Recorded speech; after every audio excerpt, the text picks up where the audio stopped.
Rajasthan lab assistant 2025 की biology की आज की क्लास में हम ब्रायोफाइटा टॉपिक से संबंधित नीट एआईपीएमटी में पिछले 30 वर्षों में पूछे गए जो पीवाईक्यू प्रश्न हैं उनमें से राजस्थान लैब असिस्टेंट 2025 में 100% आने लायक जो पीवाईक्यू प्रश्न हैं उनका पार्ट सेकंड देखने वाले हैं। यह क्लास राजस्थान लैब असिस्टेंट 2025 की साइंस वर्ग से तैयारी करने वाले सभी भैया बहनों के लिए अति महत्वपूर्ण रहने वाली है। ब्रायोफाइटा में होता है, ब्रायोफाइटा में मुख्य पादप का युग्म कोदबिद होता है तथा बीजाणुविद है वह युग्म कोदबिद के ऊपर निर्भर रहता है।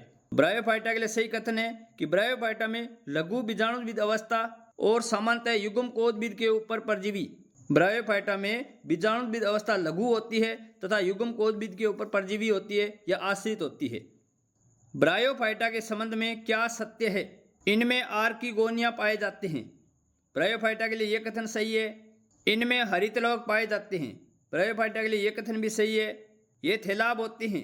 ब्रायोफाइटा के लिए यह कथन भी सही है। तो इस प्रश्न का सही उत्तर होगा उपरोक्त सभी।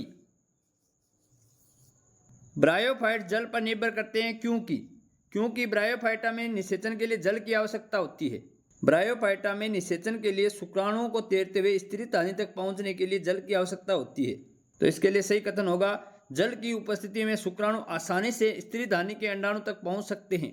शुक्राणुओं को स्त्री धानी तक पहुंचने के लिए जल की आवश्यकता होती है। किसमें? ब्रायोफाइटा में।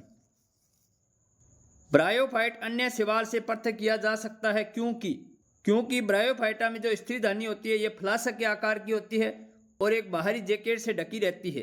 ब्रायोफाइटा की स्त्री धानी फ्लास्क के आकार की होती है और बाहरी जैकेट से ढकी रहती है। बीजाणु प्रकीर्णन के लिए इलेक्ट्र क्रियाविधि किसके द्वारा प्रदर्शित की जाती है? बीजाणुओं के प्रकीर्णन के लिए इलेक्ट्र किस में पाए जाते हैं? मार्केंसिया में पाए जाते हैं।